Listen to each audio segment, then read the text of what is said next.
A biblical perspective on life, culture and current events. This is 2020 on Vision.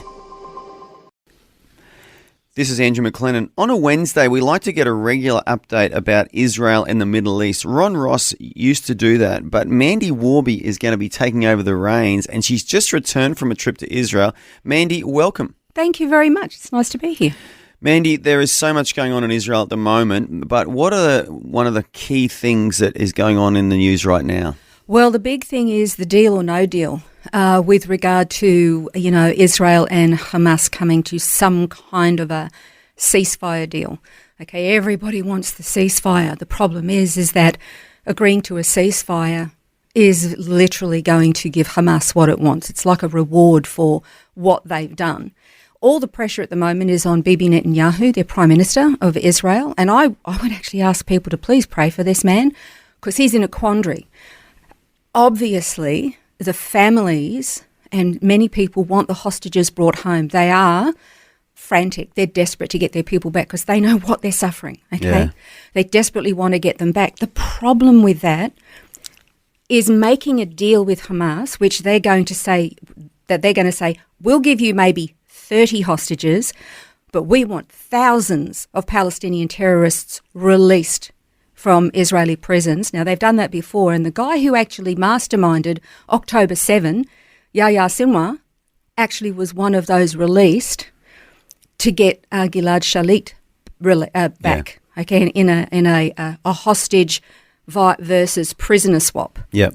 Okay, so releasing these terrorists just means more terrorist attacks against Israel, which means more civilians killed, which means more people kidnapped. It's like this cycle. Well, the maths doesn't add up, Mandy, because we're talking about releasing 30 good people who were civilians, innocents, kidnapped, versus hundreds of just animals per person. Who've tried to kill, maim, and destroy other human beings. Exactly. It's ridiculous. I can't imagine any nation in the world that would accept that. I don't either, but this is the pressure that Israel has. So we don't know if this deal is going to go ahead. Bibi's coalition partners, because every government Israel's had since it was reborn in 1948, has been a coalition government. No party has ever won enough seats to rule in their own right. And the coalition partners are saying, if you go with this deal, we're leaving the coalition, which means the government would collapse. Yep. If he doesn't do this deal, then he's got America, the opposition, people in the streets who are desperate for their people to come home, and you've got the UN. The threat at the moment is that the ICC, the International Criminal Court, or whatever they call themselves these days, I don't think they're very legitimate, they are threatening to issue warrants of arrest to Bibi Netanyahu and some of his cabinet ministers for war crimes. Hang on, I've got to ask the question.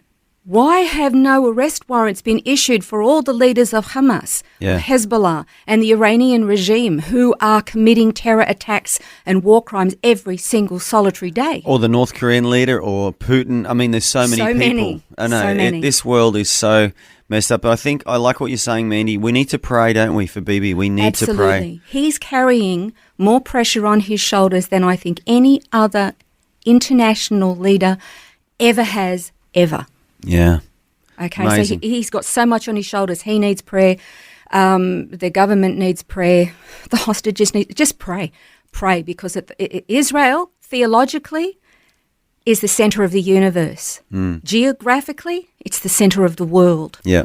And our entire history, human history, biblical history, they're at the centre, so we need to pray. And Bible history ends at Israel as well. Absolutely, the book of Revelation, Armageddon. It's definitely, we do need to pray. Something is going on here, Mandy. But what else is happening at the moment? Okay, well, the security issue there is a pretty big deal. I could go on for hours about all the different things happening, but I've just got 4 quick bullet points to let you know about. There was a ramming attack in Bataya, Samaria. A terrorist tried to run over a border police officer. He was injured but not killed, thank God. Yep. The terrorist has fled on foot. There's now a bit of a manhunt tracking him down, and they'll get him. Yep. The Houthi terror group that is in Yemen, who's been committing war crimes against international trade shipping and vessel and all the rest of vessels in there.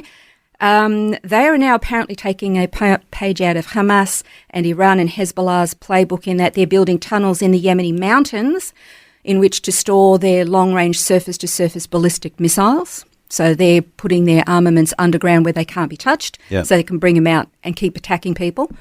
Iran air travel has still stopped. Okay, the German airline Lufthansa, they announced an extension to the cancellation of all their flights to Tehran until May 9. It's all to do with security considerations. We'll see whether or not that continues or not. Yep. Now, this is an interesting one. The German ambassador had a diplomatic trip to Ramallah, which is where the PLO, PA government have all of their buildings. Well, as he was leaving, his car was attacked by an Arab mob. They tore off his side mirrors, ripped off their license plates. They were kicking and beating the vehicle as he was getting in and driving away. And I'm sure that that's going to make the German government feel very warm and fuzzy towards the PLO. Yeah. They call that biting the hand that feeds you, don't they? Yeah. That kind of behaviour. Yeah. So that's a quick security update. Yeah, and for our listeners, Mandy, who didn't hear our interview recently, you've just returned from Israel. Have, yes. Just give us a summary again, like on the ground in Israel, just in the last couple of weeks, what is the feeling like amongst the people? Okay, well, the people are very sad. The people are they're grieving. I can't remember if I mentioned this before, but in Jewish culture and custom, when somebody dies, the family sit shiva. That means they sit quietly for a week, and the community comes around them and sits with them, and they remember the deceased. They pray, they weep with them, they bring meals. They just sit with these people and allow them to grieve. They've got this time to just grieve. They don't have to think about what's going on around them in the home. They just grieve while the community looks after them. The whole country of Israel at the moment it's like they're sitting shiva, but they're not allowed to sit shiva because they've got to wage a war, and then they've got to fight the whole world coming against them. Yep. So they're really heartbroken. They're very sad. They're angry at what's been done to them. They're frustrated. They're tired of this. If you were to ask the average Israeli, what are you feeling? They go, I'm tired. Yeah. I'm tired of fighting. I'm tired of terror. I'm tired of hatred. I just want to live my life. Yeah. I just want to live in peace, which is what they want to do with their neighbours. Their neighbours won't let them. Mm. So they're fed up. Yeah. But this time, after what was happening, we're not putting up with this anymore. Yeah. So they're broken. They're heartsick. They're grieving. They're frustrated, they're angry, but they're also determined. Yep. If the world promised 75, 77 years ago at the end of World War II, never again, and the world is now breaking its promises, Yep. the Israelis are saying, you might have forgotten never again, but we haven't. Yep. We're more determined than ever. Yeah, yeah. And they are a strong people, aren't they? But even beyond the borders of Israel, let's talk about what's happening on university campuses in America and even here in Australia. What a mess. It started primarily with Columbia University, which is in New York, and the students immediately started their protests, their peace protests, they called them, to stand in solidarity with the people of Gaza, okay? They didn't understand. They really didn't know much about October 7. They didn't care. All they heard was, the poor, people of Gaza because Israel's bombing them. So you kind of go, okay, well, if you're ignorant and you don't know what's going on, I understand you want to protect the people of Gaza. All right. Yeah. That then devolved very, very rapidly, almost overnight, into not just being pro-people of Gaza, but pro-Hamas terrorists, anti-Israel, anti-Zionism, anti-Jew. Yeah. So the protests then became violent. They're calling for an intifada. An intifada is an Arabic word which means civil uprising against authorities. Yep. Okay, they're saying that Israel needs to be got rid of by all means necessary. Okay, that's legitimising violence, terrorism, bloodshed, murder, rape, slaughter, all of that. Everything that happened on genocide. October. Exactly. Genocide is their goal. Exactly. So October 7 now is okay because that's by all means necessary. Yep. From the river to the sea. That basically means the people living between the Jordan River and the Mediterranean Sea, which is Israel, has to be evacuated so that the Palestinians can live there, which means there's no place for the Jew. Yeah. All right, then they're calling Zionism racist. Listen, all Zionism is, it's not some big, deep conspiracy theory. All Zionism is, Andrew, is the belief in a homeland. Yeah. God actually said, this piece of land here I'm giving You. to Abraham, Isaac and Jacob and their descendants forever. Yep. God is a Zionist. Somebody got Exactly. cranky with me one day and said, stop saying God is a Zionist. He invented it. Exactly. He's the one who said, this land, it's my land, I'm giving it to this people. Yeah, he started this, didn't he? He did. So if your issue is with Zionism, you need to then look in the Bible and say, then my issue is with God, because that's his promise. That's it. Then they're calling for revolution, all right? A revolution intifada. They're literally calling for the extermination of the Jewish state and Jews. Jewish students and professors are being barred from entering campuses. They're having their security passes wiped. Jewish students are literally being pushed out of the way as people form human chains. They did this in Nazi Germany. Yep. Right? You've got Jewish students who are waving their own, the Israeli flag, to stand in solidarity with Israel, with other students with their heads wrapped in a keffiyeh because they're so brave. They don't want to show their faces. That's how brave they are. With a sign in front of them with an arrow pointing to the Jewish students saying, Al-Qassam, your next targets. Who is Al-Qassam? The military wing of Hamas. Yeah. So this is a call for terrorists to kill Jews It's horrible. on uni campuses. They've been having, all these thousands of students have been bowing in prayer with their foreheads on the ground and their rear ends up in the air, praying to Allah on college campuses. Could you imagine if a group of Christian students wanted to have a prayer meeting on the quadrangle? Separation of church and state, it wouldn't be allowed. Yeah, it'd be offensive, yeah. Exactly. And they're waving Hamas flags. They're wearing Hamas head banners.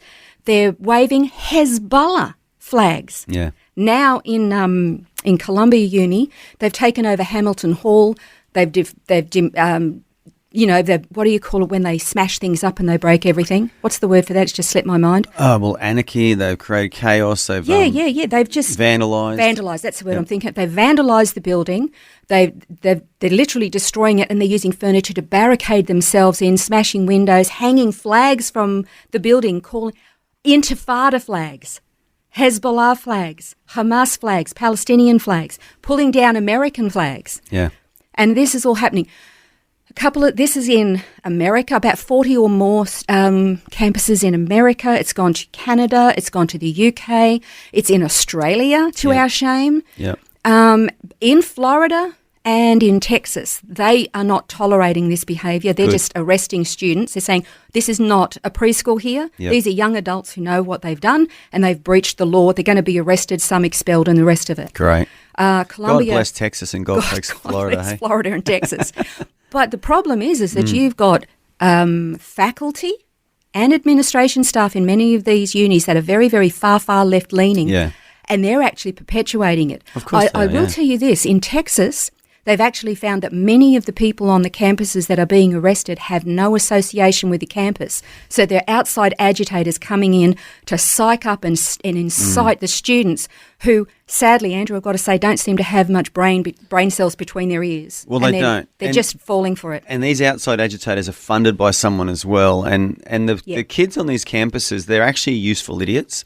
Unfortunately. Because yeah. like you said, that a lot of the universities across the West now are dominated by extreme left-wingers who literally believe in the Marxism methodology, which is create chaos and upheaval in society to bring in the new utopia. Yeah. So this cause of Hamas and the Islamic cause and the cause of the Gazans is really just convenient for them to create chaos on these universities. I know. It's I not know. even about helping the people of Gaza They or don't the care. Palestinians. The truth no. is they don't care. They're creating chaos. They are. And they're succeeding because no one's got the backbone to stand up to them except they in won't. Texas and Florida and shut it down. Oh, no. And I will say this, just to finish on a bit of a positive note, because many of these young students, they won't ask the question, but is this really what's happening? And if somebody tries to tell them, they will immediately ignore it because they want to be in their mind, I want to be on the side of justice and to stand for the victim. Yeah, the innocent, yeah. The innocent, except they refuse to acknowledge that maybe they've jumped on the wrong side and this side is not innocent at all. Yeah.